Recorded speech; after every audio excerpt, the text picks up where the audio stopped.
Hello' বন্ধুসকল, ভাত খালেনে? খাব লৈছোঁ আৰু আজি একদম মোৰ প্ৰিয় স্পেচিয়েল শাক এটা আছে আপোনাৰ কচু থুই। কচু সোমাংতে খাব আৰু ওলাংতে খাব। কচু আৰু শুকতি দি বনাইছে মানুহজনীয়ে।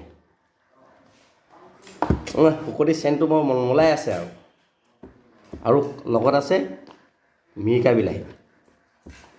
কৃষ্ণ আৰু দি দিছে তিতা ভেকুৰী। কচু থুই, ফুল আলু, শুকতি, তিতা ভেকুৰী আৰু হ'ল মিৰিকা বিলাহী। বৰ ধুনীয়া সোৱাদ হৈছে দেই খাবলৈ। কিনি অনা কচু নহয়, ঘৰৰ কিনাই, বাগানৰ কিনাই, নিজে বিচাৰি আনিছিলে কালি। ৰ'দত অকণমান শুকুৱালে, আজি ৰাতিপুৱাই বনাই দিলে আৰু আছে আপোনাৰ ৰঙালাও আলু ভাজি আৰু কুকুৰা কণী। ঘৰৰে কুকুৰা কণী পাৰিছিলে, খাবলৈতো হেৰি নাই, আজি এটা পটককৈ বনাই দিলে আৰু কুকুৰা কণী।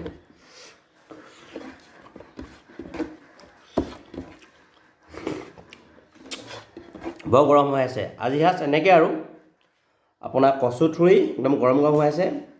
কচু থুই, ফুল আলু, মিৰিকা বিলাহী, শুকতি মাছ বৰ ধুনীয়া হৈছে আৰু লোকেল কুকুৰা কণী ফ্ৰাই আৰু ৰঙালাও ভাজি।